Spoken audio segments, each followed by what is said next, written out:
All right. We should be good to go. Make sure that audio is working. Let's adjust the pitch just a bit. Okay. We all good? We can hear me? I hope so. I really do. Okay. Awesome. We should be good to go. Sorry, guys. So if you saw my video from earlier, you know that I'm not doing this on my normal computer. I'm doing this on my brother's computer. Well, his old one, rather. And it's not a great computer. It's not 100% what I'd like it to be, but we managed to make it work for the time being, so we're going to do what we can with it. But welcome, one and all, to Raven Reads, or the Raven Writing Room, whatever you want to call it. This is the stream where I share with you guys my stories, because I'm a published writer. I love telling stories, and reading them to you guys is one of the things I love to do. And tonight we are going to continue our series on the Tale of Tomaki, one of my first superhero stories. We had to take a break because I had lost one of the chapters and I could not find it, so I literally had to rewrite it. I had to rewrite it this last week, so it took me a little bit of time, but it is done. And we will read that and then go on. And my goal is to finish the Daikon arc tonight, so that way next time we can start on the Boalak arc, which is the last arc in the Tale of Tomaki.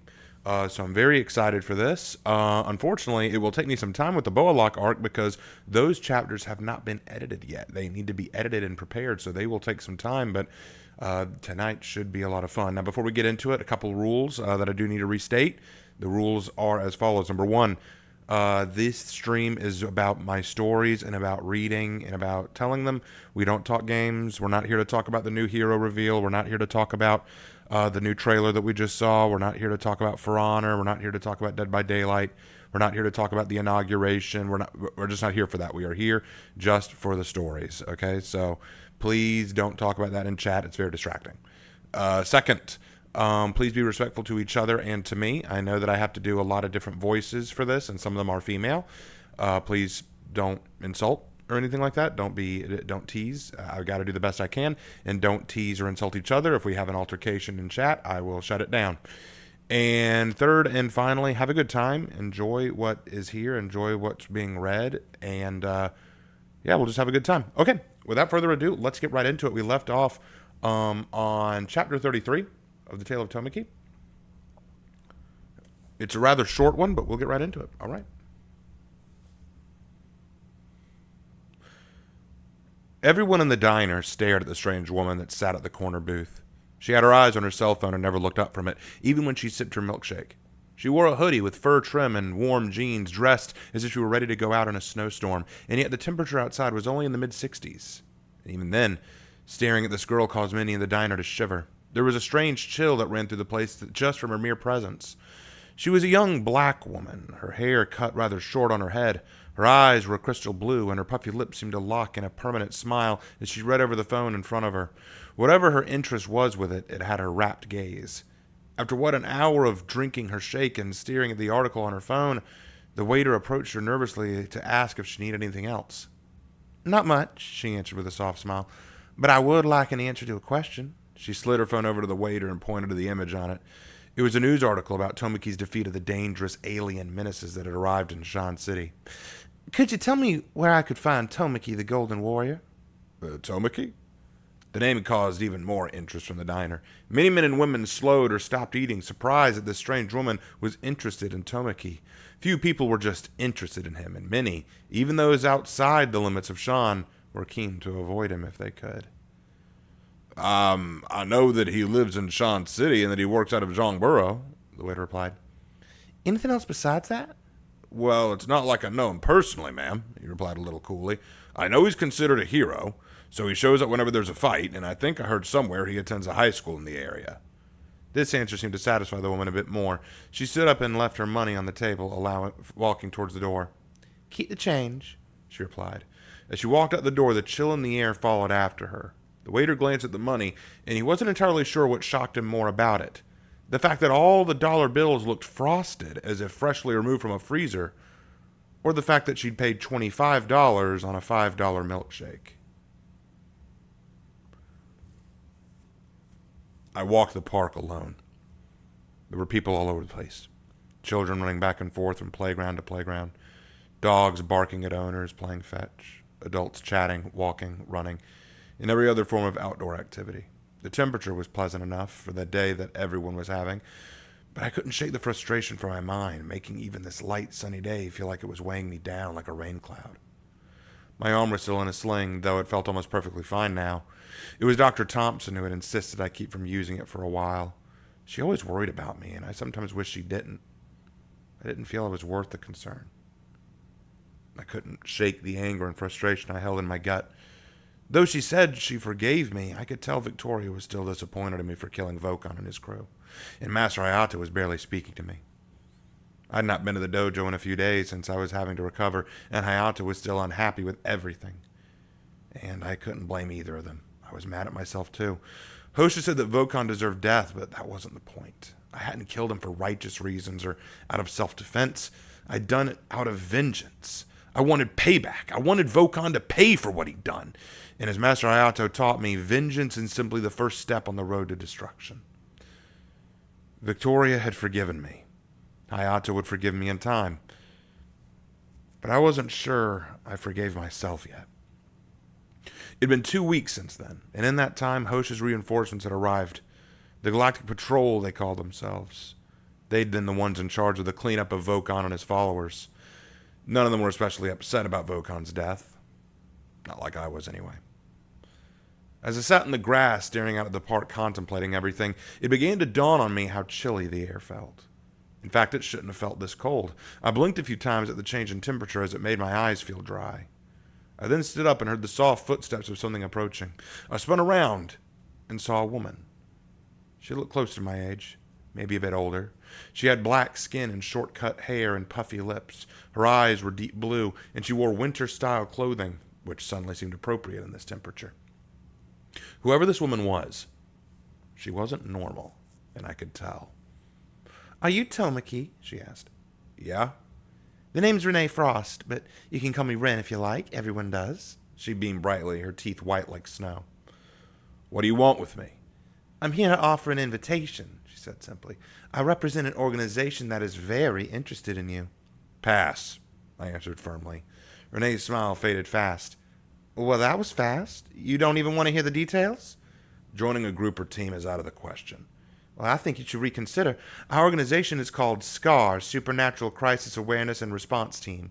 We're a team of demi-humans and mutants who work under the law to deal with threats like the kind you faced." "Never heard of you," I answered firmly. "Well, we're not officially active yet," she laughed. "After all, we only just started building our numbers a few months ago. But you were what inspired us. The Golden Warrior, the superhuman who saved so many and fought against dangerous criminals like Mamargon and the She-Triads. I'm not human. I'm not a mutant. And believe me, I cause a lot of harm, too. I'm not someone you want to be a role model." "Maybe, but still it's better we mutants find a purpose for our skills rather than just cause more trouble, right? We'd really like it if you considered joining us," Frost explained. I sighed and shook my head. "Look, I don't think it's a good idea, but I'll think about it." "Good, but if you do join, you'll have to pass our initiation." "Which is?" "You gotta fight one of us in the last 5 minutes, and I call dibs. I want to see if you can handle me, tough guy." "Oh, believe me, he can handle you. It's just a matter of if he wants to." I gasped. I'd barely even thought to focus on that energy, and there he was. I spun, looked up, and saw him just floating above us, staring down with his arms crossed and his eyes glaring. He had a smirk on his twisted face. "Daikon!" I shouted. "We meet again, weakling. What's all this, then? Making plans for a playdate with some local mutants? Come on. Why do you hesitate to show your power?" Daikon snarled. "Who is—" Rin began, but I cut her off quick. "Stay out of this. What are you doing back here?" "I picked up an incredible power level a few weeks ago. It was immense, and so I came to find out what made it. There aren't many power levels worth mentioning except yours, and though I can tell it's higher than before, it's nowhere near what I was picking up. So, what was it?" I tried to hide the surprise I felt. He must have sensed my Super Saiyan power. That weird device on his face he always touched before talking about power levels. It must be able to sense energy the way I do instinctively. He'd read my power. A part of me was curious as to the strength my Super Saiyan form had, but I also was scared to give away too much about that form. It was my trump card, after all. I don't know what you're talking about. Don't be stupid. Even without a scouter, you should have felt that immense strength. A power level over 1 million doesn't just appear and then vanish unnoticed. Are you hiding something, weakling? I sneered back at him but said nothing. We glared each other down a long moment before he snarled and spat on the ground. Fine. Keep your secrets. I'll beat them out of you soon enough. He then flew higher into the air and looked around with disgust. You know, the last time we met, I told you to kill everyone in this city. Lay waste to it and grow strong. Seems you ignored my advice. So I'll give you one last chance. In 1 week, I'm coming back to finish the job. I'll destroy this city, and you along with it. No! Yes! Daikon snapped. But there are innocent people here. What's your point? Daikon growled. They're beneath us. Beneath you. Kill them. Destroy them. Let their deaths make you stronger. Increase your power. Then, and only then, will you hope to even begin to entertain me. But until you do, you're no better than them. A boring, uninspired kill. How? I cried. How can you just kill people like that? Daikon looked at me and then his eyes widened. Because that's what Saiyans do. Because it's our purpose and duty to cull the weak and meaningless. We are the supreme race in the galaxy, and we prove that with each enemy we exterminate, Daikon answered. But I didn't... I paused, letting my words die as I thought about Vokon, about how I'd killed him. And Daikon noticed my expression. You did it, didn't you? You finally done it. You killed someone. Vokon. You killed the poachers. So that power was you. And now you've tasted that fruit and it scared you, didn't it? Oh, this is rich. You possess incredible power. And you're scared of it. Daikon, well then that settles it, doesn't it? Daikon laughed, flying into the sky. 1 week, weakling. 1 week. You want to protect your city? Be ready to show me what you're hiding. If not, then you'll be buried under the rubble of this worthless town. Daikon then soared away, leaving me fuming with the very chilly Rin behind me, who had all but forgotten about. He a friend of yours? She asked. No. I was joking. I'm not, I snapped back. You want to help me? Then get the city evacuated as soon as possible. You and your Scar buddies do that, and I'll think about your offer. But right now, I've got bigger things to worry about.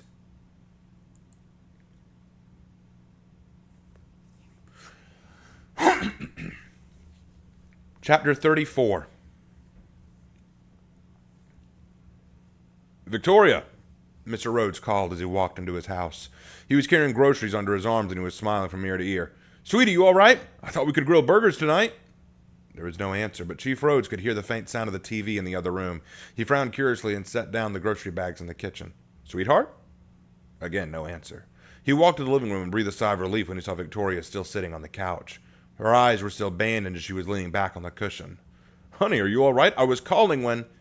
Chief Rhodes, I presume. Chief Rhodes spun at the sound of the voice, having barely registered another person in the room, but she was standing right there. She was a young black woman with short dark hair, mesmerizing blue eyes, and wearing a leather jacket with fur trim, like she was walking out into a winter storm.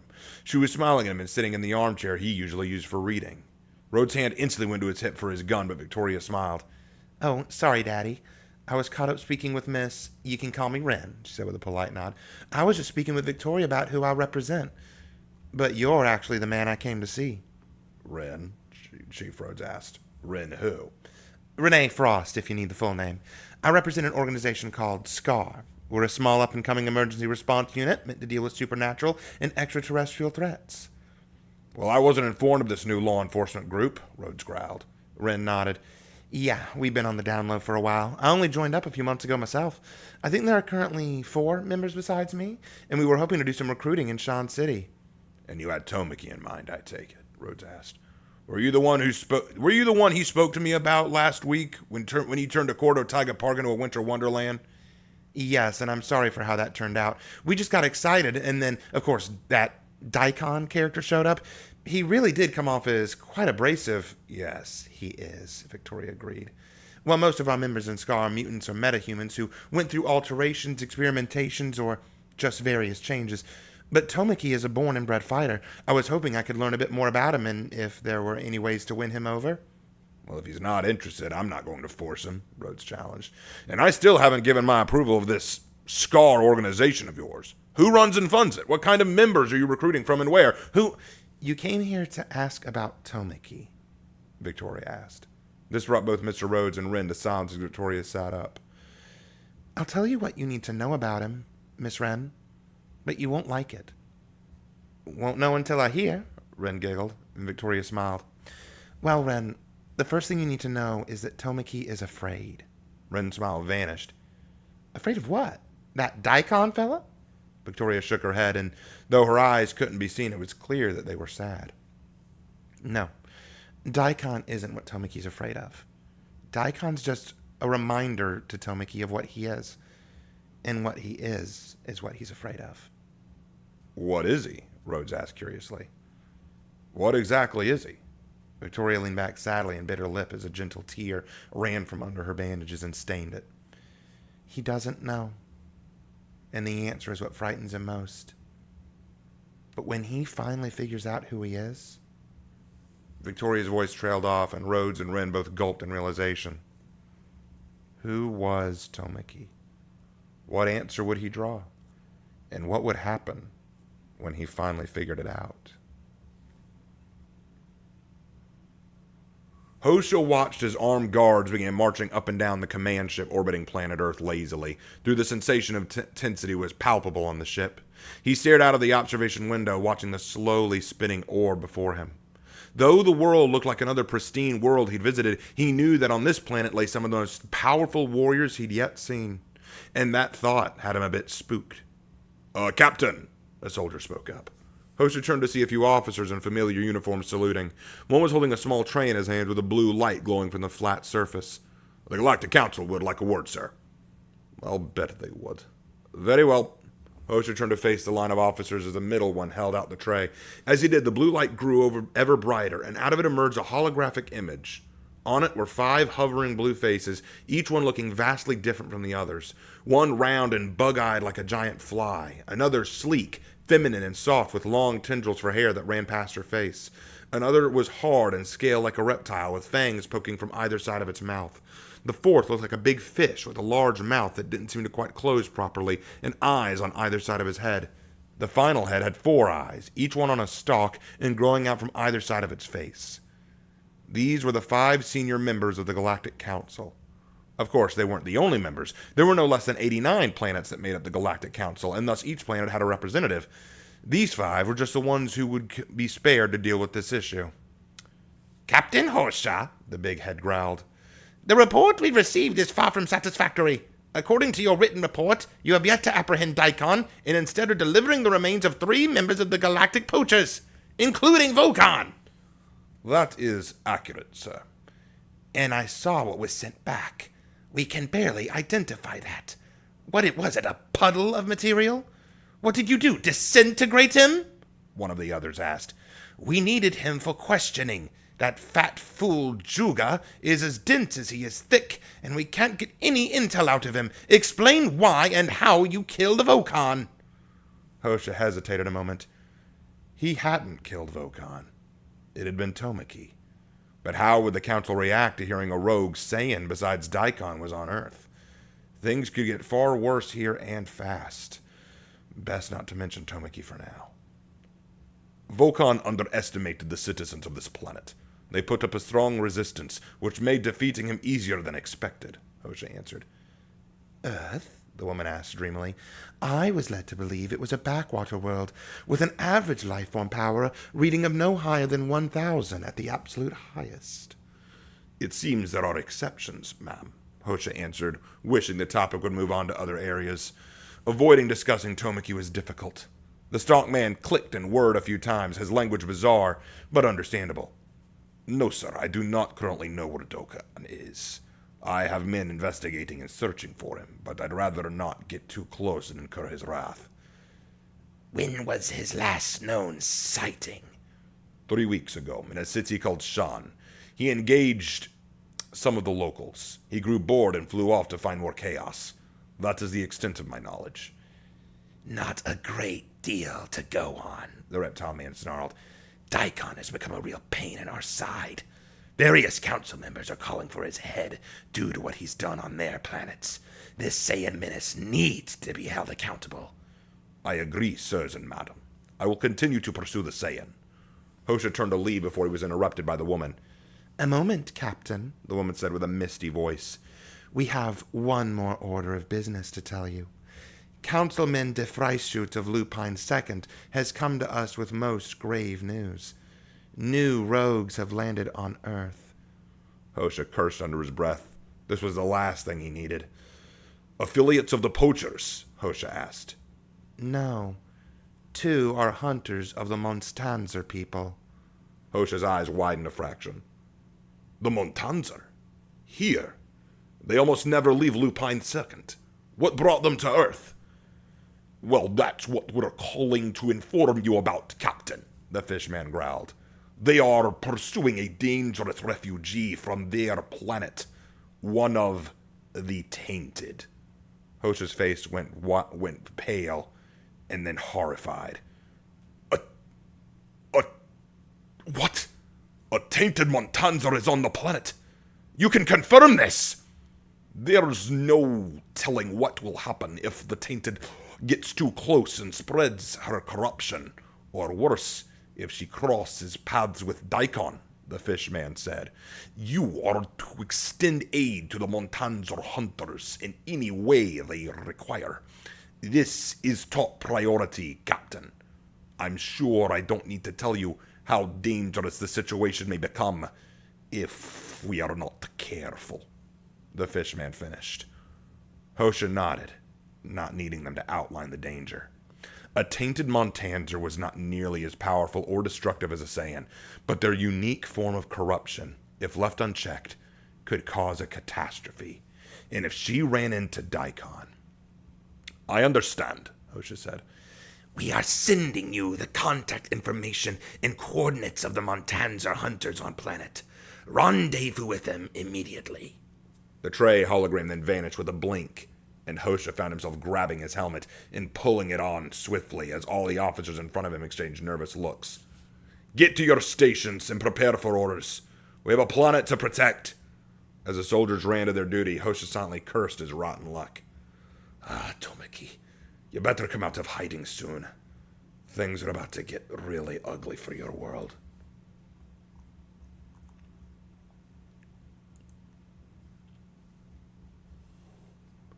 Let me grab something to drink and I'll be right back, guys.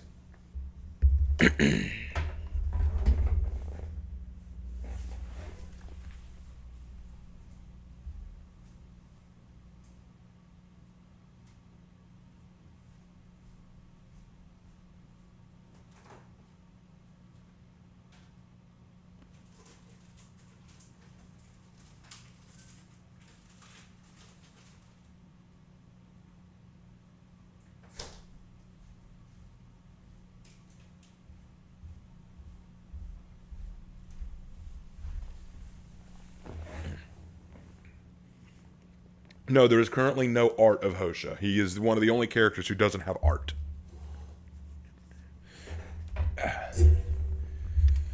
All right, moving on. Thanks for your patience. Chapter 35. You're improving. Your reaction time is much quicker than before, Hayato said with a smirk. I shook my head, breathing heavily. I'm still not good enough. You're trying to rush progress, Tomaki, Hayato warned me. I growled and hit the tree I was standing beside, making it tremble. I have to hurry. We only have a few days before Daikon comes back. A few days to find out how to beat him. Hayato frowned darkly at me and walked forward. There's more than Daikon bothering you, boy. I can see it all too well, Hayato growled.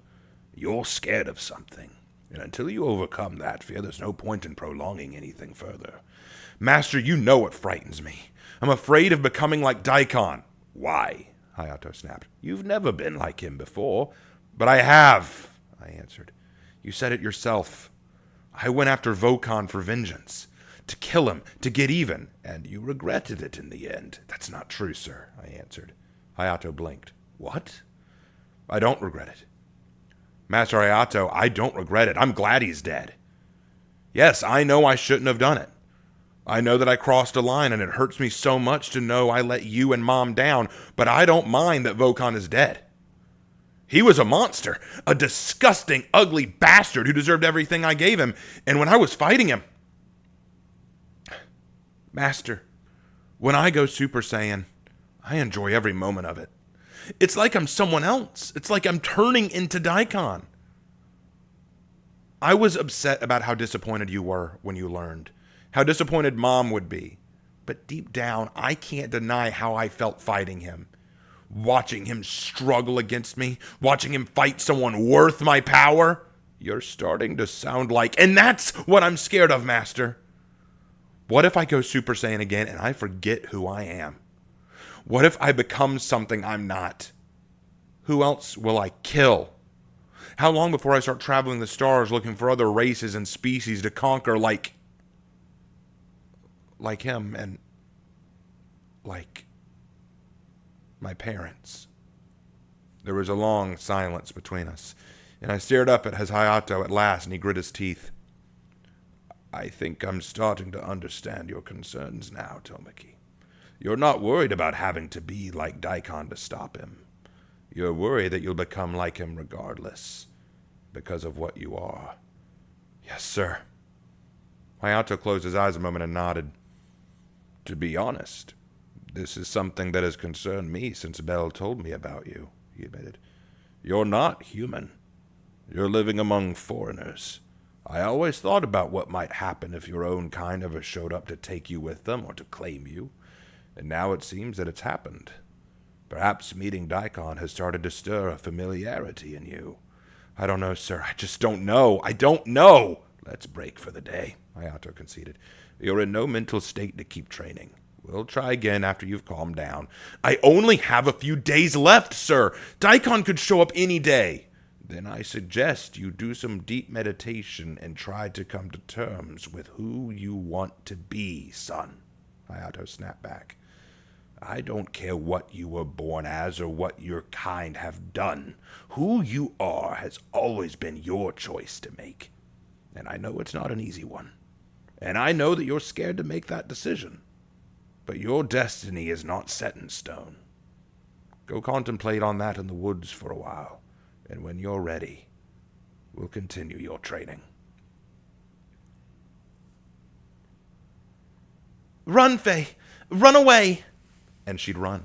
She'd run as fast as she could, as far as she could, and yet she still felt no safer.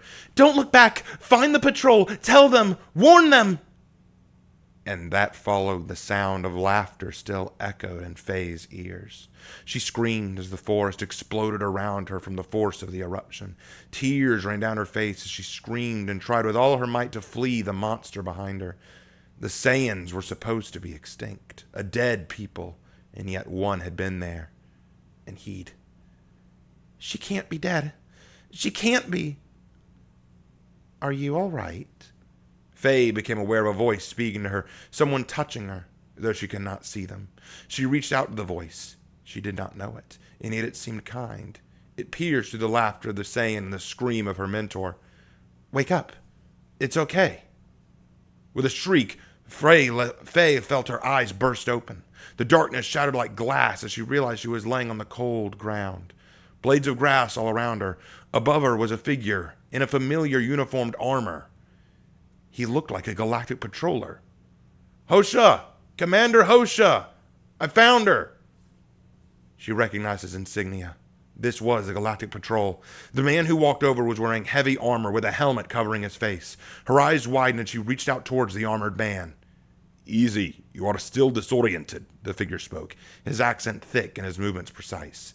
I am Hosha, commanding captain of the Galactic Patrol Forces on planet.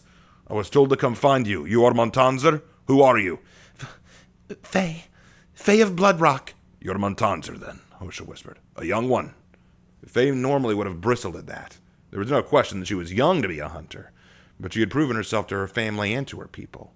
However, at this moment, she did feel that youth, that inexperience, that fear. Where is your mentor? The shriek of pain and death she'd heard, the explosion of raw energy shattering reality itself in that sick laughter. Faye whimpered like a frightened dog and curled up fearfully. Hosha didn't need an answer. Her reaction was all he needed to know. Was it the Tainted? No, Faye cried. It was a Saiyan. A Saiyan, sir. There's a Saiyan on the planet. Was he wearing red armor? Hosha asked. Faye nodded. Yes, and he had the most cold laugh. He had a long tail, big muscles, and... Daikon, then, Hosha growled. If you ran across him, I'm sorry, there's nothing we can do about your mentor. We have to get you off-world, but how did he not hunt you down too? Avalon, my mentor, in their struggle, she damaged his scouter so that we could attempt to escape, Faye explained, thinking back to how it all started. They'd landed on the planet to hunt down the escaped Tainted. They began to establish a trail to follow when suddenly that Saiyan appeared. He didn't know what they were, but he knew they weren't from this planet. He could sense Avalon's power level on that cursed scouter of his, and he wanted to test her skill. She attacked first without warning and damaged his scouter with a powerful kick to his head. The attack had caught the Saiyan by surprise, and he was stunned, growling and swearing, but Avalon had not waited for him to get up. She had the instincts of a wild animal and knew a predator when she saw one. She knew they couldn't win, so their only chance was to run and hide. But even with his lost scouter, the Saiyan was still able to pursue and catch Avalon. She turned to fight him and buy Faye some time to flee, but she hadn't lasted long against the pissed-off Saiyan. And then, Faye remembered that horrible scream as her mentor and friend, Avalon, had been destroyed. She'd stayed hidden for what felt like hours as the Saiyan searched for her, but without his scouter to find her power level, he had to give up and leave. That's the only reason she was still alive. His scouter is damaged. He'll have to fix it. I imagine it won't take long, but in that time, we can move without his notice. Hosha nodded at that. That might just help us. Suddenly, Faye looked at Hosha curiously. I don't understand. What is it? What do you know? Daikon isn't interested in you or your mentor, or the Tainted. He's on this planet because there's something else he wants. You were just something to kill time for him. The thought that killing her mentor was just the way this monster passed the time only made Faye bristle and spit. Hosha raised a hand to calm her down. I meant no offense, but your mentor did not die in vain. Without his scouter to keep an eye on our power levels, the patrol can move more freely. We have to go and speak to Tomaki, and quickly. Tomaki? He's the reason Daikon's still sticking around this world. He's another Saiyan. Another? Tomaki is not like Daikon. Daikon is obsessed with fighting him to prove his superiority, and Tomaki is training to defeat him. This window of opportunity might be just what we need to get the better of that bastard. If anyone can stop Daikon, it's him. And I have a plan to do it. Daikon sat by his pod with the tools necessary to fix his scouter. It was burnt in a few spots, and sparks flew from it when he prodded it in the right places. He growled and reattached a few wires. He knew how to fix it. Part of his training had involved learning the ins and outs of scouter maintenance. But it was boring, and it was frustrating him that these blasted two strangers that he ran into had gotten the drop on him. As he worked, he suddenly heard the shuffling of something. He spun around to look and saw a woman by the clearing. She had dark skin and long, dark hair. She had gold eyes, and Daikon was suddenly reminded of the two aliens he'd fought. She had the same energy as them, but it was different. Was she one of them? Who are you? He demanded. I am Antoinette of the Montanzer. The Montanzer? Never heard of them, Daikon growled. Nor should you. They aren't worth your time, my liege, Antoinette said quickly, bowing low. They are a weak and distasteful people, disgusting and foolish in every way. You're aware you're describing your own race to me, right? Daikon snorted. I know, and I don't care, she hissed. I fled from them to this planet because I am an outlaw. Like you, I fled to save myself, and I thought perhaps we could... An outlaw like me? Daikon asked, suddenly setting his scouter aside and turning to face her. Antoinette backed up fast and bowed low apologetically. Like me. Like me. Tell me, did you slaughter your comrades one after the other? Did you betray your king, your queen, your entire race because they held you back? Did you declare war against your whole planet and then learn of their destruction before you could get your chance to truly test their merit? No, I didn't. Then we're not alike at all, Daikon hissed. What are you then? Antoinette did not answer at first, but only gulped. I am a tainted, she whispered. Born with a curse. Born to destroy everything around me.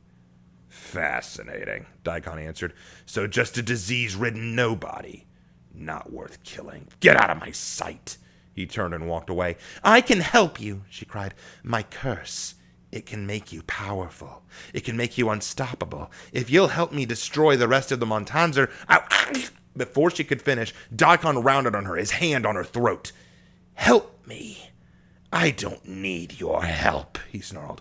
What an outrageous suggestion. A Saiyan needs no one. I don't want your help or need it. But, if it's any consolation, tainted, when I finish killing the weaklings on this planet, I'll find your Montanzer race, and I'll exterminate them for you, just to kill my boredom. Now, get out of my sight before I destroy you. He threw Antoinette away from him, and she crashed into a tree, coughing and sputtering before running away fast. She was biting her lip and snarling bitterly. But she hadn't given up yet. Sooner or later, Daikon would see things her way, and when he did, he'd beg for her blessing.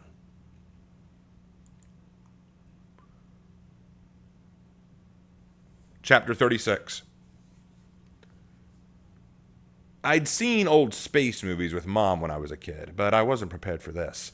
I was surrounded on all sides by huge black walls with windows on every one of them, looking out into the stars like it was some brand new world.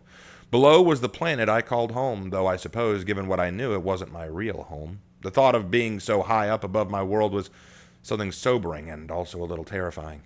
All around me were aliens in suits like Hosha's, and I'd been invited aboard. Every one of the aliens gave me harsh or frightened looks, many looking at my tail and giving hushed whispers.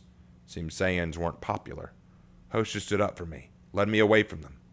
It was Hosha who'd invited me here, said he had a plan to deal with Daikon in 4 days' time. Well, I was all ears to that. I wasn't the only one here either. He'd invited Ren as well, who had helped him track me down. There was also another girl here. She had tanned skin and long silvery hair with eyes that reminded me of a dog or a husky, distant but mystical. She wore armor like Hosha's, but it wasn't as thick, almost like a membrane over her body. She glared daggers at me when she saw me, but said nothing. The last person I was to meet was a tall blue creature with lanky arms and legs and a long tail. He had fangs in his mouth like a feline and big yellow eyes. He had black hair that fell to about his neck, and he was a good 3 heads taller than I was. He wasn't wearing armor, to my surprise. He was wearing some kind of tan cargo vest and pants, like he was some form of explorer. After me, Ren and the 2 mysterious strangers were all together in one large room. Hosha spoke. Everyone, I think it's time we discuss the situation as it stands. As he spoke, the blue cat man began fiddling with the controls of the big table in between us, and a hologram appeared showing Daikon smirking that disgusting smile. As we're all familiar, the Saiyan fugitive Daikon is on planet. He's powerful, ferocious, and completely arrogant. He doesn't fear any of us, and for good reason. He knows we aren't a match for him in a conventional fight. But luckily for us, we may have a window of opportunity to turn the fight in our favor. Oh, Ren asked, what you got? Before I explain, I think some introductions are in order, Hosha smirked. He turned to the blue catman. This is Kanasa. He is an associate with the Galactic Patrol. A xenologist by trade, he answered in a soft accent. I study the biological and cultural traits of other races and species. Kanasa is our consultant when it comes to unknown or different races. We brought him in to consult about a few things going on with Daikon and a few other things besides. This had me interested. I started to speak up to ask about Saiyans and about my race, but stopped myself. This was hardly the time for that kind of talk. And over here, we have Faye of the Bloodstone Pack. She is a Montanzer, and she's here on a completely separate mission. A pleasure, I said absentmindedly. Speak for yourself, she grumbled darkly. I got the sense she didn't like me, and I had a feeling it had to do with my tail. Well, I'm Renee Frost, but you can call me Ren, and I represent the Scar Initiative on planet Earth. And I'm Tomaki. I'm a Saiyan. There was a soft hum of disapproval and discomfort, which I brushed aside. Hosha silenced the room with a shout before turning back to the important matter. So, with that out of the way, on to the two problems facing us, Hosha went on. Obviously, Daikon is a real threat, but we've been made aware of a new one. Kanasa pressed a few buttons on the table, and a new figure appeared. Dark skin, dark hair, golden eyes, and a fearful expression. She looked a bit like the girl Faye. Were they the same race? This is Antoinette, a tainted Montanzer. This got another frightened buzz going around the room. Faye winced at the sound and bit her lip. She's been confirmed to be loose on the planet. We need to take action, a voice shouted. This is seriously bad. Can't we just exterminate the populace? I don't get it, I growled. What's so bad about her? Montanzer are a unique race, Kanasa explained. Think of them like a pack of animals or wolves. They build strict and powerful social bonds. They carry within them powerful energies from the very heart of the moon they live on. But a tainted Montanzer has a corrupted genome in their DNA, a complication that we're still not entirely sure of how it works. What we do know is that it is akin to an infection like rabies on your world. Rabies? Renee asked. How's it similar to rabies? At about 13 standard Earth years of age, Kanasa continued, tainted Montanzer begin showing symptoms of their tainted genome. Dark spots begin appearing on their chest and torso. Over time, this dark spot will grow and grow until it covers the body. But that's only a physical abnormality. The true terror of a tainted Montanzer is in their bite. Tainted Montanzer are prone to enticing fits of rage or hyperaggression in which they will attack or harm anyone in close proximity. And if bitten, the bodily fluid secreted from their maw will transfer the taint to others. However, unlike Montanzer, who can live with the taint for perhaps a few years before succumbing to it, other races, well, they have very different responses. What would happen if an Earthling got bitten? Renee asked. Are you familiar with the concept of living death? He asked. We all stood in shock. Faye coughed to speak up for him. Lesser races like humans become like walking corpses, carriers of the taint to be transmitted to any they come in contact with. So what, you're talking like a zombie outbreak? I don't know what a zombie is, Faye growled. Just know it's a hell you don't want to experience. Yes, the danger presented if Antoinette infects a human population is real, but that's not the only threat, Kanasa continued. If Antoinette encounters Daikon, that's the real danger. Hosha nodded fiercely and then turned his attention to Kanasa. Doctor, what would happen if Antoinette infected a Saiyan like Daikon? Kanasa grimaced and his tail twitched nervously before speaking. Well, Saiyans are biologically superior to most races. Their bodies do not resist disease so much as just overcome them. They learn from the pain and difficulty of disease and sickness and just get stronger from it. But the taint is an aggressive thing. It's not something that can just go away like that. Theoretically speaking, if the taint were to come in contact with the Saiyan's biological system, it would be a permanent steroid to the Saiyan. His body would be ravaged by the disease, but then only grow stronger as a result, and then repeat that process again and again and again endlessly, creating a being of strength and power that, again, theoretically, would have no cutoff switch. And the combination of a taint's desire for violence mixed with a Saiyan's natural inclination towards combat means he'd destroy anything and everyone around him without thought. In other words, a tainted Saiyan would become an unstoppable monster that not even the entire Galactic Patrol could put down. The response from the folks in the room was exactly the kind of fear that I was feeling in my soul. Daikon could become that powerful. Faye looked ready to throw up as she hugged herself and shivered. Renee, who usually smiled through everything, was now looking rather shaken, and every alien in the room was howling with horror and terror. Daikon was a threat already, and now he might become literally unstoppable. Calm down, all of you, Hosha shouted. Everyone calm yourself. The room gradually began to return to a degree of calm. Yes, the threat of this outcome is real, but we can still prevent it. We have no evidence yet that Daikon and Antoinette have crossed paths, so our first step right now is to deal with Daikon, and luckily we have a chance. Thanks to the actions of the Montanzer, Daikon's scouter was damaged, and it will take him time to fix it. In that time, we can move freely without his knowledge. We also know he's taken a particular interest in the Saiyan Tomaki. He indicated me and nodded. We also have a hunch about where he'll go next. He's already warned Tomaki he plans to return to the city known as Shan in just a day or two to finish his fight with Tomaki. 2 Saiyans fighting? But why? For what purpose? Can he beat them, though? Listen, Hosha shouted. Tomaki isn't like Daikon. Not by a long shot. Unlike that maniac, Tomaki has been protecting Shan City from freaks like him. But that's also our biggest hindrance. Tomaki can't risk going all out and causing damage to the populace. And that is where we come in. My plan is to enact an immediate evacuation of the city. The Galactic Patrol will work in tandem with the SCAR organization to get Shan City emptied. Without the risk of human lives being caught in the crossfire, Tomaki can go all out and defeat that bastard. As the room buzzed about this, I thought about the plan. Emptying the whole city in just 2 days. It's true, Daikon wouldn't be able to sense it with his scouter. But could 2 days be enough time? And where would they go? And if Daikon caught on to the plan... Can he do it, though? A voice spoke up, silencing the room. It was Faye, glaring daggers at me. Can this Tomaki beat Daikon?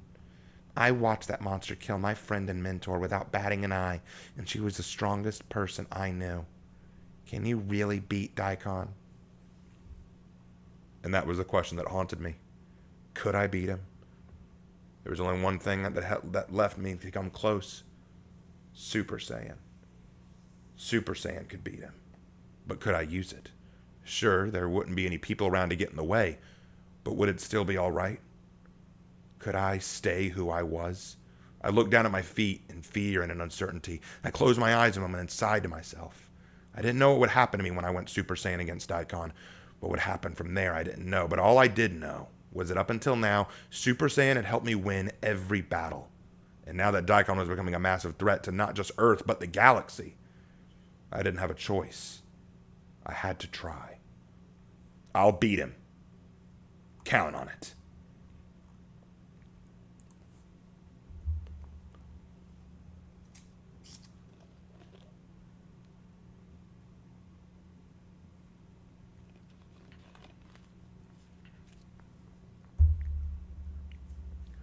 Chapter 36. The city was eerily quiet, like the eve before a storm. A light fog fell over the buildings and streets, but outside on the easternmost edge of the city was where the humming and murmuring was. The enormous evacuation had been going on long into the night. Galactic Patrol forces and police were knocking on doors of every apartment and encouraging people to take the evacuation buses out of the city. They had no idea what was coming, what threat awaited in the cool of the morning. Today was the day of judgment, the day a cataclysmic battle for the sake of the Earth would take place, and they had no idea. Throughout the city, Hosha, Melody, Ren, Faye were spread to different points, wearing radios on their ears to keep in contact, and on the lookout for anything out of the ordinary. They had to ensure that Antoinette didn't get involved and that the evacuation was successful. I wasn't with them. I was near the outskirts of the city, feeling the energy in the air and waiting to sense something dangerous coming. Anything? Ren growled, helping a married couple into another bus. I'm picking up a strong power level. It's enormous, Faye said. Hosha nodded. Where from? Approaching from the north, Faye said. I'll bet it's Daikon. He's coming. I'm closer to the north. I'll check it out, Faye said. I don't think you should go alone. You got a history with this guy, right? Ren warned. Ain't a good idea to let your emotions get in the way. And what would you know about it, Earthling? Faye asked. The plan is to leave it to Tomaki, Ren snapped back. You just get in his way if you got involved now. Maybe I don't trust your pet Saiyan to deal with that monster, Faye answered. What did you just call him? Melody demanded. All of you cool it, Hosha barked. Daikon is coming any minute, and we can't afford to stand here arguing. Melody, you and Ren keep the evacuation running smoothly. Faye, you stay with me and we'll inform the patrol to clear the area. Ren's right. We'd only get in the way of those two if we tried to get involved. Faye gave an audible snort over the radio. Hosha, Ren spoke up suddenly. Hosha paused and turned to his radio. You know Saiyans better than most of us here. I'm sorry, but is a fight like this normal for them?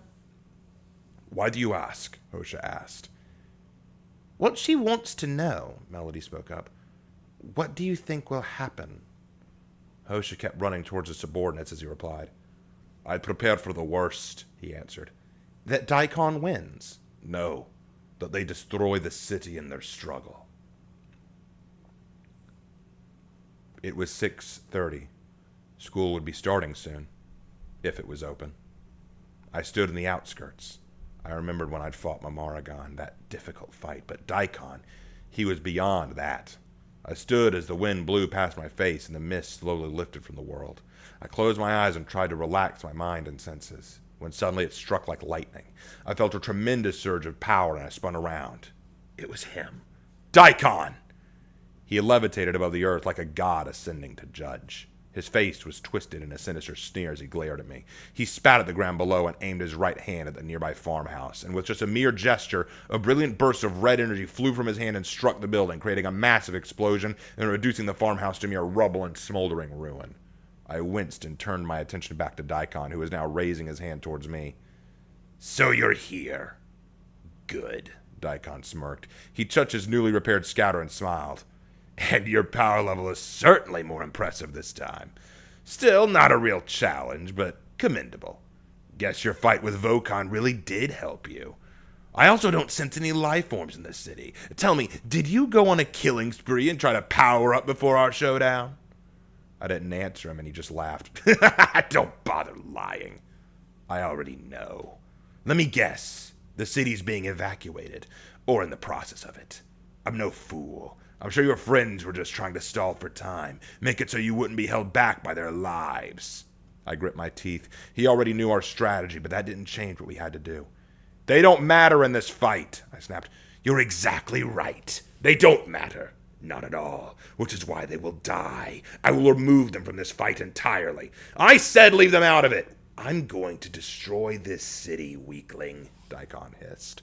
I'm going to lay it to waste. I will bury you and every single earthling under its ashes, and I'll leave you alive long enough to watch me do it. Not if I can help it. I flew up at top speed, ready to knock him out of the sky. All my training had paid off. I was now a rocket cutting through the air with incredible speed. He couldn't possibly dodge me. Sadly, you can't. Daikon swung his leg out and met my face. I cried out in pain. It was like I'd been hit in the face by a car. His strength was unreal. It felt vastly different from 2 days ago. Had he really been holding this much back? I tried to recover, but he was already on top of me. Daikon grabbed my arm and swung me around and around in a circle and sent me crashing to the earth like a falling comet. He then began pelting me with a rapid-fire ki blast, creating a crater in the earth where I was. It was as if heaven was raining fire down on me. I struggled to get back to my feet, but his attack was relentless. Now do you understand, you piece of filth? Daikon roared. You're a weakling, a low-class piece of shit, a waste of a warrior, and a disgrace to all Saiyans!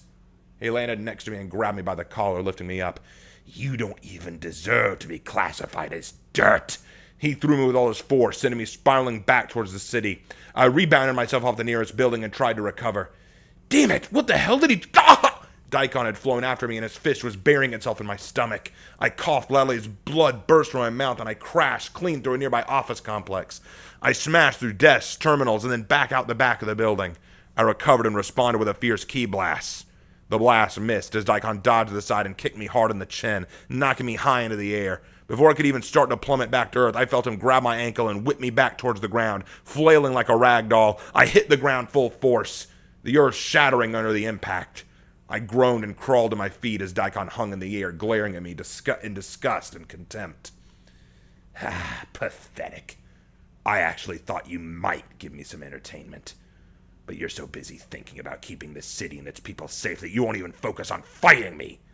You're no Saiyan. You're not even human. You're nothing but garbage. Scum not worth killing. I'll just bury you under the rubble of this worthless city. But where to start? Any preferences, weakling? I didn't answer him. I was weighing my options, and it was clear to me now that I was all out of them. I had no choice but to use it. I just had to pray I could control myself. And tell me one thing, Daikon. Please, I grumbled, trying to calm myself before transforming. Growing up, I would listen to that damn pod tape over and over, and I could never understand it. Understand what exactly? Why send your children to other planets? Do Saiyan parents really care so little about their kids that they just ship them off and forget them? Is there no kinship or love where we come from?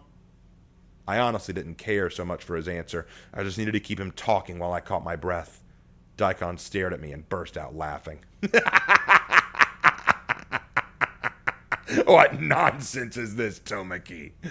Do you want to know if your precious mommy loved you? We are a warrior race, boy. What place do such things have for us? We are born. We are judged by our initial power level, when we would be raised according to that judgment. Love has nothing to do with it.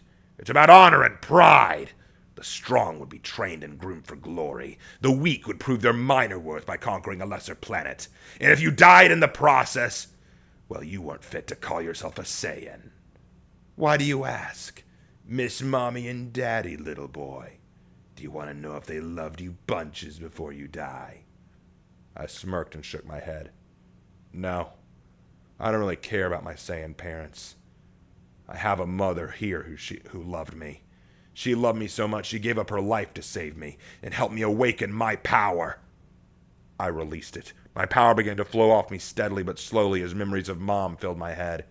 You keep going on and on about birth and power levels, about the elite and the lower class and scum, but that's not what makes us different. Daikon's smile faded. His scouter was screaming and flaring rapidly. What's with your power level? It's rising. What are you doing? The difference between you and me is that I have people who love me, and I love them. Without them, I wouldn't have ever found this power. So you know what? I'm ready now, Daikon. Let's settle it! I forced out my rage and power. My hair spiked, turning gold. My aura erupted and flaring to life like a fire. Daikon's scouter exploded off of his face as if struggling to keep up with the power level. What the hell? Hosha froze as his own scouter went off and began picking up some massive energy. He spun to face the source and stared at the number. 800,000. 900,000. 1 million. The number is still climbing. It's that same power that killed Vokan. I'm sure of it. What's going on? Faye demanded. Something happening, right? Tomaki's in trouble? I don't know, but whatever is going on, it's incredible, Hosha growled. He turned around and glared at the remaining evacuees. He didn't have time for this. If Tomaki was in trouble, if Daikon had summoned some hidden power, he had to get there and help. We need to wrap this up and go support Tomaki. Hurry! We'll be there in just 4 minutes, Ren cried, sprinting towards the fray. While the group worked to move things faster, Faye's mind kept drifting back to Antoinette. Where was she? She couldn't be far after all. What are you doing, Antoinette, you tainted bitch? What are you planning? Daikon was shaking in both rage and shock. The golden aura leaping off of me was intoxicating, and Daikon, even without that scouter, could feel it. This isn't right. It's a legend. Some stupid legend. You can't be a Super Saiyan, Daikon roared. The Super Saiyan was some dumb legend passed down amongst our race. Nothing but hogwash and rumors. I glared at him, my power growing stronger and sharper. As was my hate. Daikon let out a howl of anger and charged. I'd rather die than acknowledge you as my better! Daikon charged me and struck hard with his closing, vicious fist. I raised my hand and caught his wrist as easily as he'd caught mine earlier. Well, that's fine with me, I sneered. I knocked his arm aside and hit him hard in the face and followed up with a kick to his sternum which shattered it. He rolled backwards and landed on his feet, blood dribbling from his mouth. He fell to his knees and moved fast, kicking him hard in the chin. He flew backwards and crashing into an apartment building as the foundation couldn't withstand the strike. He managed to rebound, part of his armor broken off at the shoulder, and his eyes were filled with hate. You bastard! Don't you dare talk down to me, you low-class wretch! Daikon roared, firing a giant ki blast from his hand.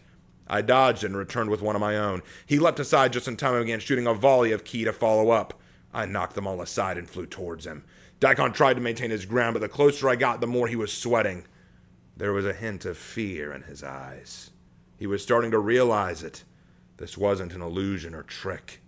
I was a Super Saiyan. He flew out of my reach and began breathing heavily. Running scared, Daikon? I asked, feeling my inner Saiyan pride surfacing. I tried to force it back down. I couldn't afford to let that rage and arrogance out now. Not now.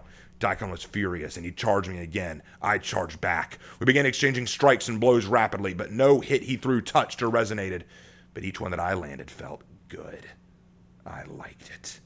Yes. Feel that fear, Daikon. How does it feel to meet your match? Your superior? Take that elite blood and shove it up your ugly ass. I'd make you eat every one of those words. There it was.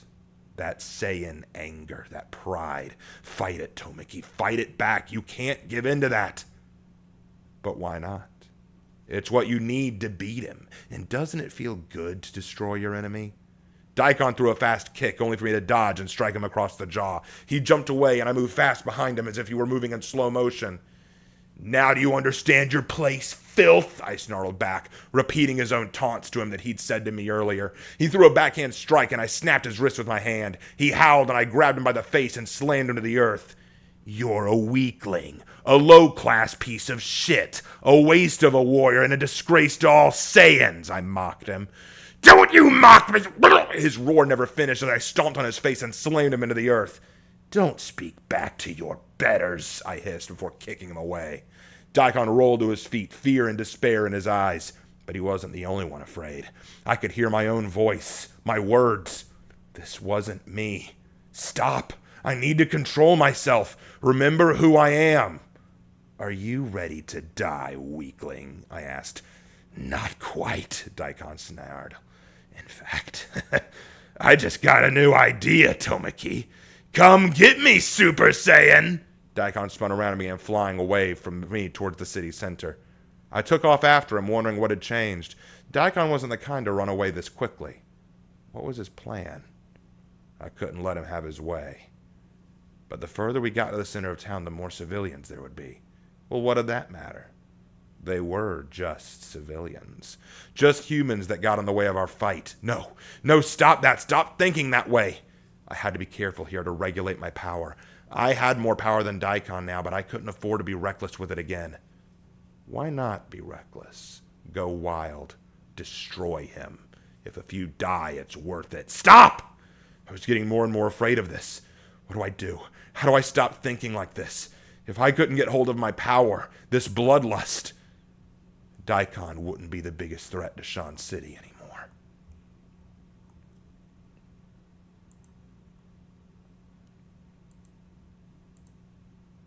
Give me just a second, guys.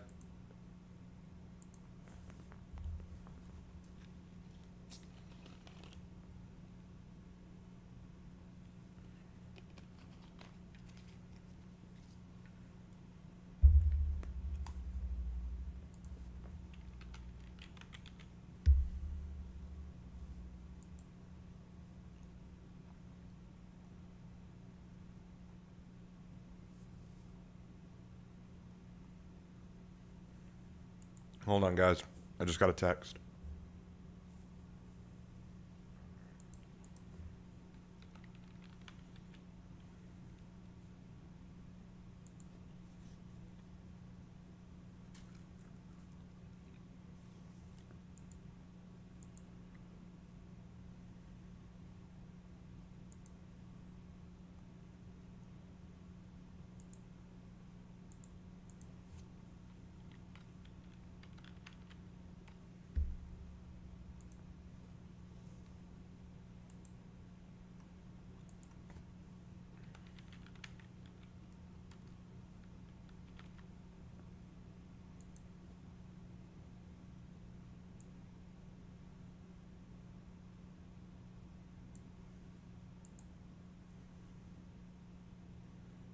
All right. Sorry about that. Victoria leaned against the window of the bus. She couldn't see. Her lovely red eyes were still cloudy like the world outside, and she couldn't see what was happening. Being blind was definitely not fun, but even so, something felt wrong, and she knew it. There was a sensation in the air of bloodlust, a fierce craving for carnage, and there was another feeling as well, one of explosive power and rage. She'd felt it before, and it meant Tomaki had released that legendary power again. That Super Saiyan. Tomaki, you did it, didn't you? She whispered to the window. Victoria, y'all okay? I'm fine, Shannon, Victoria answered, rubbing her walking cane nervously. Shannon was a school friend of Victoria who was helping escort her for the day while Tomaki was away fighting. No, you're not, Shannon argued. You're worried about him. Tell me something, Shannon, Victoria whispered. Look out the window and tell me what you can see. Shannon fell silent and leaned over Victoria to see. Just really cloudy. Everything's foggy and cloudy right now. Oh my God, what's that? What's what? It's the Golden Warrior. It's Tomaki, Shannon cried. Victoria squeaked and trembled a little, squeezing her cane. Why do you use that power again? What's he doing? He's fighting. He's fighting some other guy with a tail, and he's flying this way. Despite his attempts to flee, I was already on top of Daikon, and he knew it. There was a school bus driving down the road at a steady pace, obviously one of the evacuation buses. Daikon was flying alongside it now. I got it. It was clear as day. He was going to use the citizens still evacuating as his trump card. He didn't think I'd go all out if they were in the line of fire. How wrong he was. I'd kill him for underestimating me like that. No! I needed to calm down, lower my power output. This inner voice, this instinct in my mind, I had to get it under control as soon as possible. I quickly lowered my power output so I didn't hurt anyone, and the instant I did, he turned and swung a punch. I blocked and returned with my own. He dodged and began exchanging blows. The people inside the bus were screaming as they witnessed our duel. You coward! I roared, kicking him hard in the stomach. He grunted in pain and caught my coming fist in his hands and threw me away from him. I landed on my feet, causing traffic around me to screech to a halt. The bus stopped moving instantly. I didn't have time to focus on them, but instead I spun to see all the traffic accidents occurring behind me. Shit, that bastard meant for this. I can't go all out here. Tomaki! Is that you? A familiar voice cried. I spun at the sound. I looked up from the street to see Hosha, Rin, and Faye standing on the sidewalk not far away. They looked winded like they'd been running at max speed, but their expressions. Hosha was backing away in horror. Rin's eyes were wide and mystified by the golden energy I was releasing. Faye was trembling like a leaf, both terrified and amazed by what she saw. By the stars, it can't be. You're a Super Saiyan. This whole time you were a Super Saiyan, Hosha cried. So the legends were true. What the hell's going on, Tomaki? What's he talking about? What's a Super Saiyan thing? So much power. Were you always capable of this? Faye asked. Guys, I don't have time to explain. I need your help. People are in danger. My attention suddenly turned to the school bus where I heard loud shrieking and screaming. The bus was being lifted into the air by Daikon, levitating under it and holding it over his head like he was lifting weights. He grinned maliciously and I felt fear grip my chest. Put it down, Daikon, I roared. If you insist. Catch! He shouted. With ease, he chucked the bus at me as the children and people and adults and old men and women all screamed in fear. I made a move to catch them when Hosha leapt in my way. Move! He roared. Raising his armored arms, he caught the bus in a massive hug, growling in frustration and pain as he kept the bus from crashing. With a tremendous effort, he lowered it down safely as I watched, transfixed by his heroism.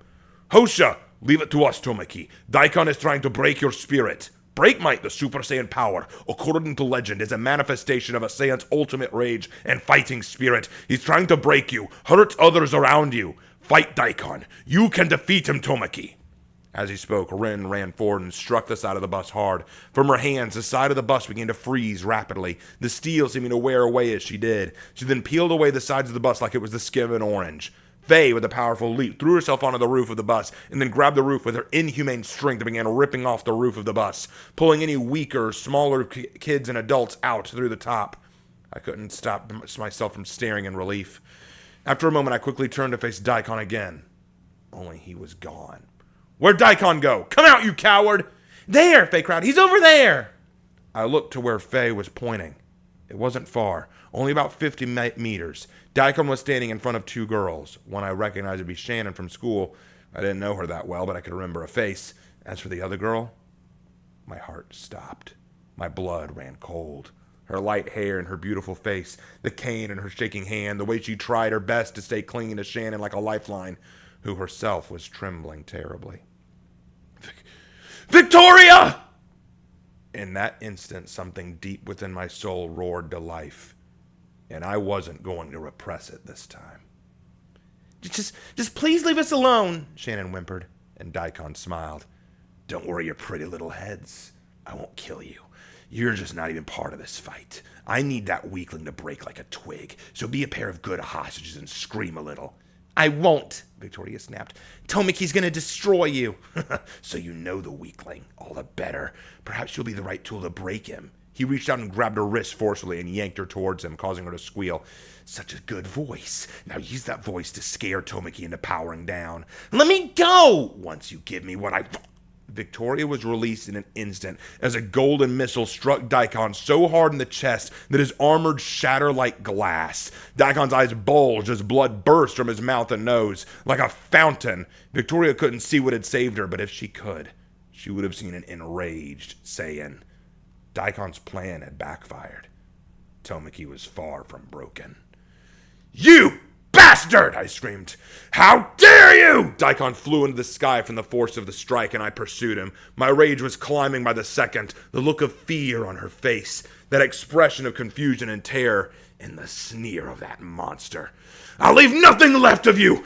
There won't even be bones left to bury you! I roared. My leg shot out and caught him by the throat, and I kicked him to the earth with the force of a rocket. He struck a nearby skyscraper with enough force the building's base exploded into a cloud of smoke and debris, and yet his momentum sent him bouncing across the city like a rock across a pond. Daikon struggled to recover, feeling the pain of broken bones and fractured ribs. Damn it! I can't believe this. You can't be this strong! Daikon cried. I can't be outdone by this low-class shit! I struck him before he could speak again. I'd pound him into the dirt. I'd incinerate his flesh. I pulled back my hands, gathering ki. I could see the fear in Daikon's eyes as I fired a ki blast down at him. Daikon roared, firing another beam to meet it, and our beams clashed. But mine was stronger. It was forcing its way through his and to destroy him in a matter of seconds. I'd destroy him. I'd kill him!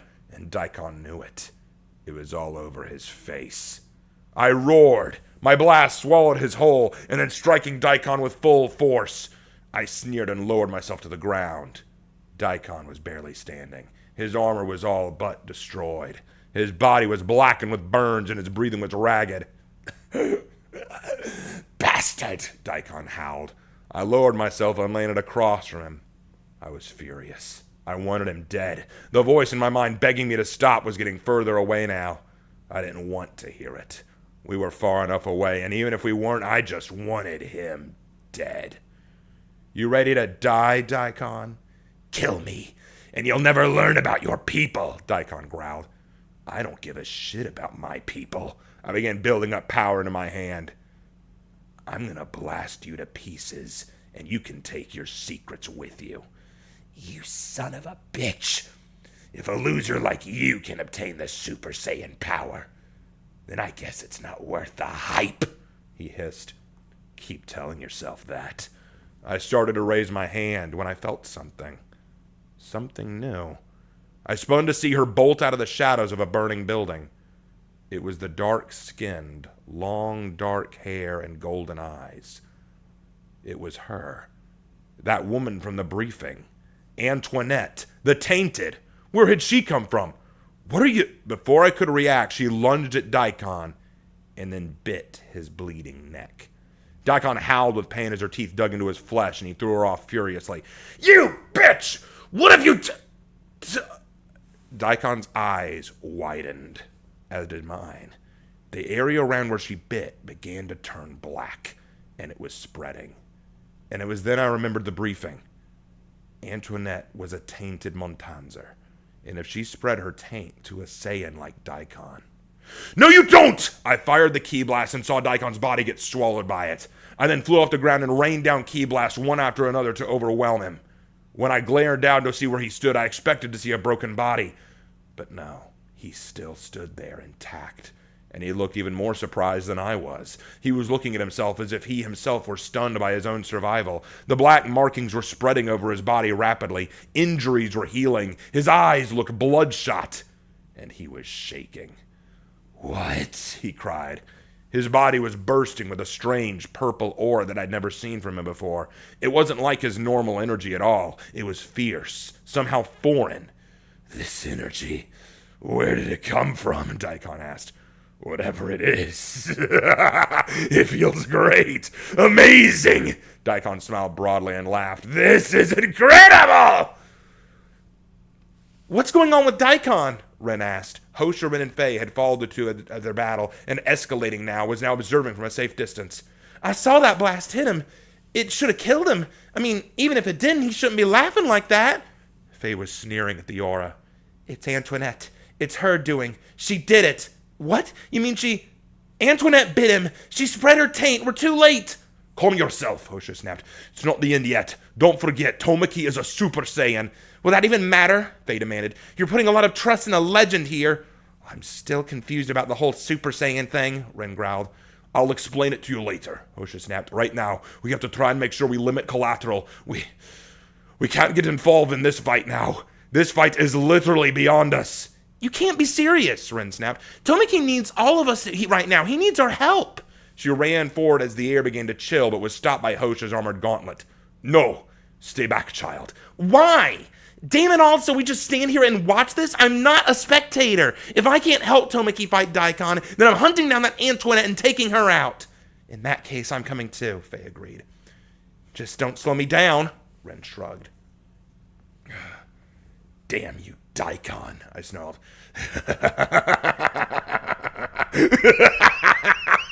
Are you afraid, Super Saiyan? Daikon laughed, feeling himself over.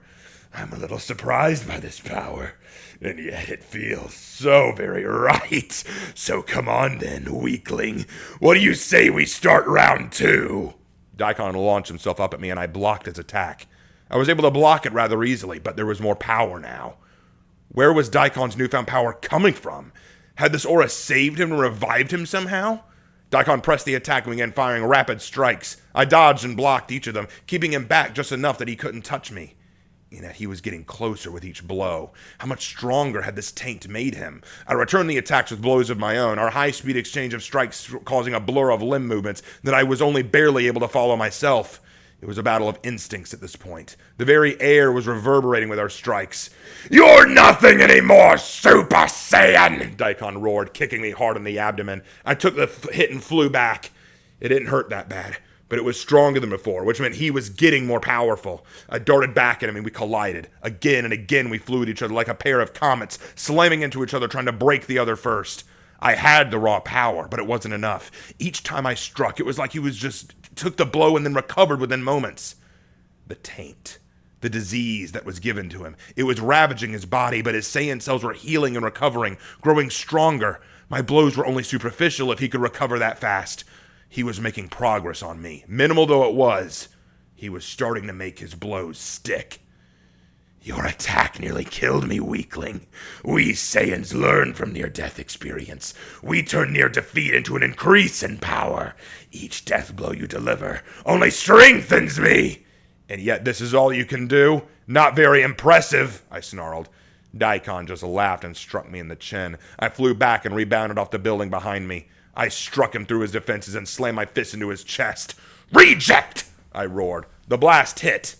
And yet Daikon only coughed a little. The taint had saved him again. Would nothing get through this guy? Daikon grabbed my arm and spun me around and around until he finally saw fit to throw me back towards the earth. As I fell, I saw him pursue me and I allowed it. I pulled by my hands again and aimed it at the earth. I blasted the earth with a powerful key strike and rocketed back up at him, propelling me like a jet. My head collided with his busted armor and at last I felt some penetration through his aura. Daikon grunted and struck me hard in the chest in return. I felt it this time, and I cried out in pain as I felt blood drip from the open wound. Well fought, weakling. I commend you, Daikon shouted as he was hovering in the air. Few have ever pushed me this far, and to think you would be a Super Saiyan, bringing truth to the legends. I didn't respond. I simply glared him down. But this fight ends here. I'm going to show you a technique I only use on rare occasions. With this, you can say farewell to your measly city. Stop bluffing. If you had the power to do that, you would have already. Ha! You think you've seen all I can do? Daikon brought his hand together and cupped them in front of his body. A light began to glow in between them, bursting with energy. Bolts of lightning flashing from the energy he was creating, and he began expanding it rapidly. It was growing and growing. As it grew between his hands, he brought his hands up over his head like he was going to throw a ball. Die in hellfire! With that cry, he threw the energy from his hands towards the city.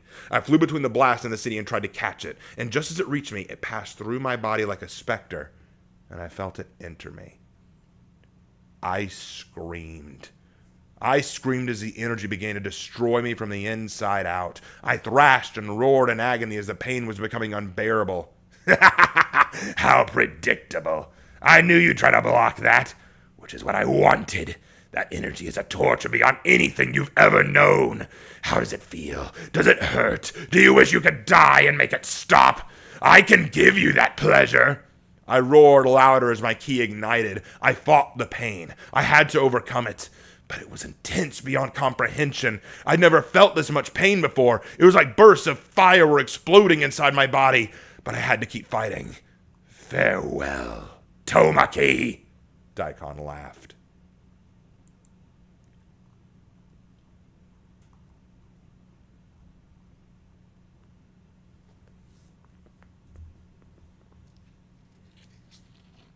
Need a drink real quick?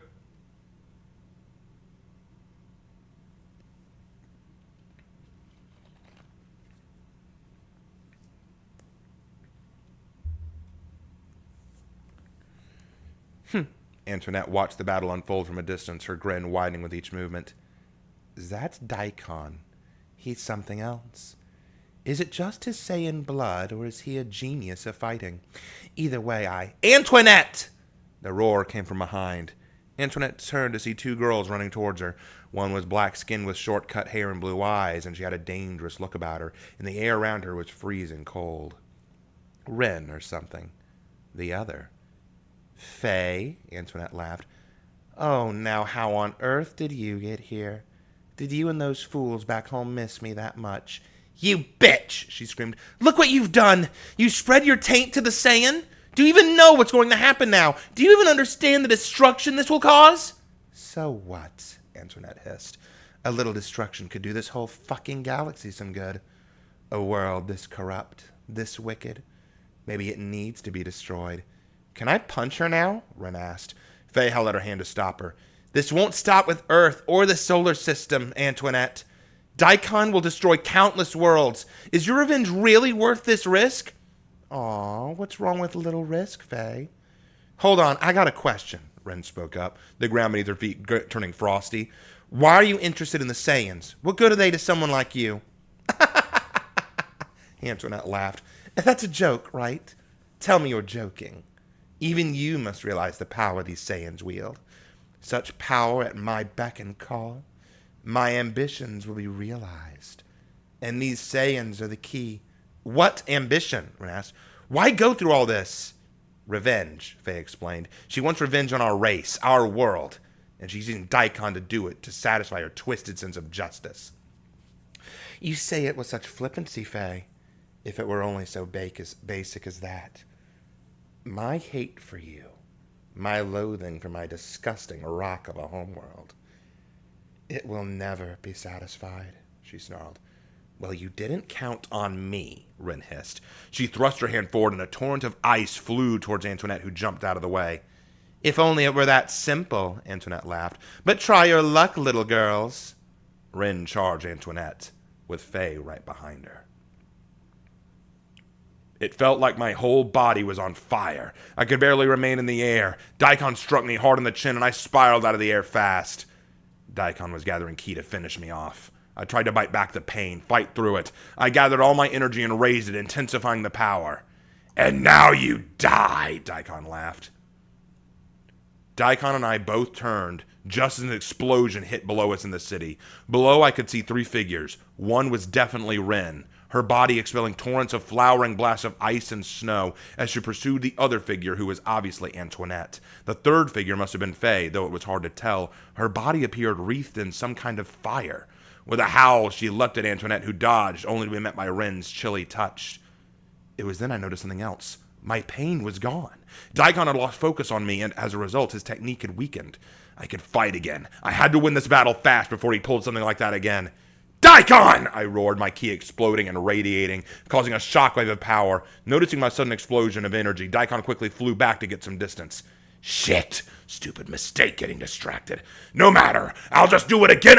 I slammed my fist hard into his stomach. With a grunt of pain, I knew I'd struck home. I followed up another punch, and another, and another. I kicked him hard in the chest, and he smashed into a nearby building. My Super Saiyan aura was intensifying. My anger, my pain, my rage, it was fueling the fire. And yet each attack was merely absorbed and weakened by that annoying aura Daikon had developed. Damn you, you bastard! I won't lose to you! He flew back at me, and once again we collided, rebounding off of each other in a furious collision of force. Below us, the roads were cracking from the shockwaves of our clash. With each blow, it became more and more clear that this was a waste of time. My power alone wouldn't defeat Daikon. But there was something I could do. My own trump card. But could I afford to use it? Did I even dare to use it again after what it did before? No, I couldn't. Not after last time. As I thought this, Daikon's fist suddenly caught me and I crashed to the ground. I moved to get up, but he rocketed down and struck me hard in the chest. I roared. His hits were harder. His power was still increasing. What the hell was this tank doing to him? I glared up at Daikon furiously as he smiled a vile sneer that made him look less like a Saiyan and more like a monster. So much for the legendary Super Saiyan, he grinned. Even with all your power, you're still a weakling. I struggled to get up, to fight back, to resist him. But he had his foot down on my chest and was raising his hand for the final blow. Now, reject shot! Daikon was knocked back suddenly by a figure that jumped forward. He was fast and angry, his gray hair flashing in the sun. Master! I cried. Hayato was taking his stance and fighting with all his might to hold off Daikon. Pull yourself together, boy, he shouted. You're not out of this fight. Master, get away from him! He'll kill you! And am I merely to let you die in his stead? He demanded. Daikon roared and took a swing, and to my amazement, Master Hayato suddenly spun on his heel and caught the monster's arm before striking it 3 times in key locations. The arm hung limply before he shot an elbow into Daikon's face, sending blood splurting from his nose. I struggled back to my feet as Master Hayato resumed his stance. Listen, Tomaki, you need— Oh! He had no time to finish his warning before I screamed in horror as Daikon struck him hard in the neck. He rolled and hit the ground hard, and I screamed. Daikon jumped on top of Master Hayato and placed his foot on his back. Old fool! You have nerve, if nothing else. Leave him alone! I roared, charging him. Daikon sneered and blasted me backwards with his ki. He attacked me. I'd like to repay him. Hayato raised his head. Tomaki, he called. My boy, listen to me. The city's evacuated. You have nothing to fear. Hold nothing back. Use it. Stop this monster. If ever there was a time to use that technique, it is now. Master, get away from him. Shriveled old fool. Daikon slammed his foot down, and I heard the sound of bones shatter. And Master Hayato said no more. Hostia finally caught up to the battle and saw the girls fighting Antoinette. He began to move into support, only being knocked off his feet. His helmet screamed in his ear, warning him about an explosive power level to the east. He turned and saw a golden light building larger and brighter, like a sun rising in the distance. Tomaki, he whispered. The roar I was giving off was so loud and furious it didn't even sound like me anymore. The golden aura around me exploded with such force that the very buildings were crumbling from the force. Daikon looked up in surprise as I closed the distance in a microsecond. I slammed my knee into his chest, and I felt my knee go into his back. He rocketed backwards. He retaliated and struck me hard in the face. I flew back, and then attacked again. I struck him. Again. Tears burning away to mist as my ki was getting hotter and hotter. I would end this. I'd destroy him. If the city was empty, then I didn't need to worry. Master died to give me that message. I began releasing ki into my fist and resonating it, forcing it to vibrate and build the kinetic energy. Fuck! Where's your power coming from? I roared, more ki firing and more power going into my fist. It wasn't enough. I needed more power. More power! I suddenly screamed as Daikon's fist found my gut. I spat out blood as he buried his fist deep into my stomach, and I smiled fiercely. I don't know what you're planning in that worthless head of yours. It won't be enough. So what if you're a Super Saiyan? Trash is trash no matter what it does. That old man died protecting a fool, and now you'll join him in hell. I could see them. The city being swallowed in an explosion of light. Daikon's laughter as he watched it vanish into nothing. The look of pain and despair on every face. Melodies, Victorias, all of them, gone in a flash of fire and light. Everyone gone. And Hayato's face, that smile he would give me, the words he'd say, the wisdom in his voice, it was gone. It was all gone. And it too was swallowed in that horrid laughter and flash. "No!" I roared back. The energy in my fists had finished gathering, creating a bubble of resonating power surrounding my hand, pulsing, reverberating with unstoppable, insane energy. It was ready. I was ready. Daikon swung one more punch at my face. Ki was held in my hand like a dagger, and he was ready to thrust it into my chest. I took the blow directly and hacked up blood as I felt him puncture me. "Go to hell, you and that worthless old fossil!" He was my master. I grabbed Daikon's arm and held him in place as I drew back my now glowing fist. "And I'm gonna kill you with this." "What? Jason!" I struck. Antoinette threw her hands and knocked back Ren with a forceful shove, but the result was frozen palms. Faye darted around Ren and struck Antoinette across the face, leaving burn marks on her flesh. Antoinette cringed, threw herself back, and tried to recover. "You're annoying little pests, aren't you?" she sneered. "I'm growing sick of this game." "Then give it up and die quiet," Ren offered. "Huh, you're a regular comedic." The air suddenly shattered. The world around them and above shook with a terrible tremor. It was like a massive earthquake. Buildings toppled. The sky shook. Clouds were shattered into dust. Antoinette, Ren, and Faye were thrown to the ground by a massive quake that shook the heavens themselves. All of them looked up to see Daikon and Tomaki in the air. Tomaki's fist was planted in Daikon's chest, and Daikon's face was contorted in a look of horror and excruciating pain. It seemed like he was screaming, but no sound came from him. His very body was concaving inwards, and the strange aura that had protected him was barely able to withhold the force hitting him. The air was cracking and vibrating. Skyscrapers and towers shattered like glass and crumbled to pieces. The ground below was erupting in fissures, and cars were knocked over in horrid attack. They couldn't even stay on their feet. "What's happening?" they cried. "Guess Tomaki had one more trick up his sleeve," Ren cried, clutching a nearby light pole. Antoinette growled and slipped back to escape. "I wasn't expecting this. I think it's time to bring this game to an end." Ren suddenly bounded towards her. "No, this ain't over yet." Antoinette leapt out of her range and kicked off of Ren's head, knocking her to the ground. "You're right. It's not over. But for now I must leave you. Perhaps we'll meet again, you annoying pest." Without another word, she vanished into thin air, leaving Ren and Faye cursing in anger. Daikon and I both fell to the earth, unable to break our fall or slow down. I landed and clutched my arm in pain as it bled from different points. The bones inside felt like they'd been hit over and over by a sledgehammer. My whole body was spent. My energy was gone. I'd used it all up in that last Jishin. My hair returned to normal. My golden aura disappeared. I was back to normal, and I was now unable to even stand. I tried to get to my knees, but even that was too much. I simply lay on the ground, exhausted and at the mercy of the enemy. I turned my eyes to Daikon, and to my amazement, he was laying in the dirt in a heap. Daikon's body was contorted and broken, his chest concaved inward and blood pouring from his mouth. There were various bruises and contusions on his body from the eruption of energy, and there was no doubt his bones were decimated at this point. He grit his teeth and trembled, fighting to get it to his feet, but each time coughing in pain and falling again. You son of a bitch! The aura. It took the brunt of that damage. Shit, I groaned. "I'll kill you!" he cried. He slammed his hand to the ground, only for it to break under him. His bones that weren't broken were so fragile right now, they were likely to break from any amount of pressure. His aura given to him by the taint had saved him, but the attack had left him broken.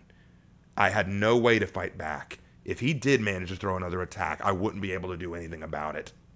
"I'll end you for this! How dare you do this to me? I'm a Saiyan elite!" "That's enough out of you." I looked up to see Hosha land by my side, his arms crossed and his voice confident, yet a little shaky, as if he himself was coming to terms with this reality. "This fight is over, Daikon." He glared at the Saiyan and then relaxed. "Hosha? Calm yourself, Tomaki. Daikon is defeated. And dying." I looked, and to my surprise, Daikon's body was breaking down. Had my attack really destroyed him? It is the taint, Hosha explained. Daikon's Saiyan biology let him endure and overpower the taint, gaining power constantly from it. But your attack pushed him too far. He can't recover quickly enough. And now, the taint is claiming his life. He has minutes at best. Daikon heard him too, but said nothing, his angry expression turning almost somber, as if he were accepting the news of his own death. So, bested by a Super Saiyan. Well, at least it was definitely entertaining. His eyes then turned to me. Hey, trash. Are you still talking shit? I snarled, though I had no strength to back up my words.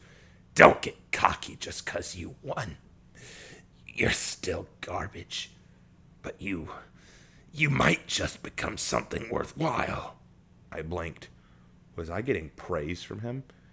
If you have something you want to tell me, I winced. My pain was getting worse. I sank to the ground further, unable to even raise my head. Listen close, Daikon moaned, his voice getting weaker. You want to know about our people? About the Saiyans? I promised I'd tell you. Well, here you go, kid. They're dead. I felt my heart stop as I turned my eyes to him. What?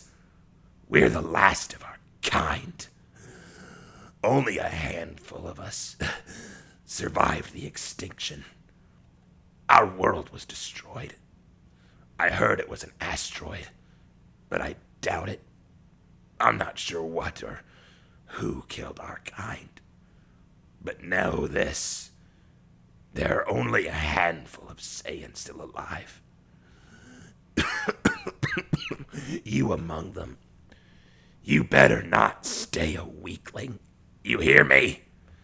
You're a Super Saiyan. So carry that Saiyan pride. Become better than our race. Better than what our people were.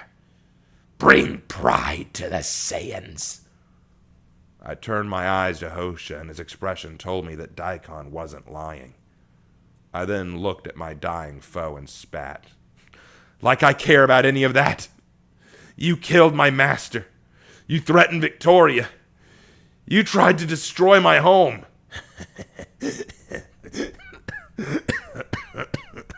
And look how strong you are now. Daikon grinned. I stared at him. You were... One last thing, he groaned, his eyes slowly closing. Your mom. I knew her, kid. I fell silent, wanting to hear him speak. She was on my squad back in the day. I don't know if she survived the destruction of our planet, but I know I didn't kill her. She was on leave the day I killed my squad. My eyes widened. You mean she could be... I don't know. But if you're really that interested in finding her, maybe ask the patrol for help. I don't know. Either way, that's all I have to say to you. So do me a favor, kid. Don't you fucking lose. Ever. His eyes closed, and Daikon was gone. Hosha sighed and shook his head. Well, I suppose you earned his respect, which I'm not sure if that's a good thing or not. As for Antoinette, we're still looking for her. We'll get to her later. I collapsed, my body unable to move or speak anymore. Tomaki! Hosha shouted, running to my side and dropping down next to me. Shit, you used too much of your power. He's not breathing. Medic! I need a medical unit here, now! Help me get... I didn't catch any more of what he said. I was fading in and out of consciousness. I was worn out, spent, done. I wanted to sleep. If I could just close my eyes for a bit. As my world faded to black, I saw a light in the distance. A strange feeling of peace washed over me, and there was a face there. A face I thought I'd never see again.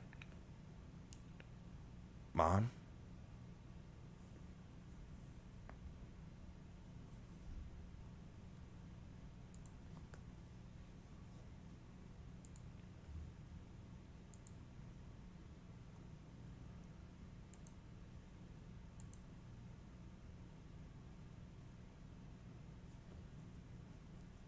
All right, and that is the end of that.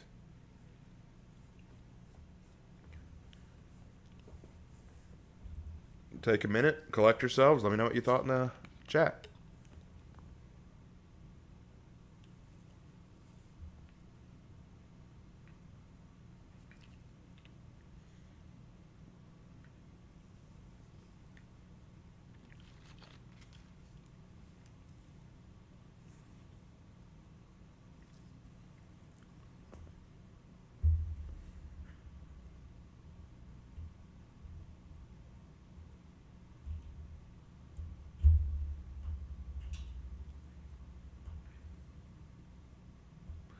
All right. Well, I've got good news and bad news. The good news is there is more to the story. There's one more act, one more enemy that Tomaki fights that I will share with you guys. The bad news is the Boalok arc, as it is called, because Boalok is the name of his enemy, is not finished yet.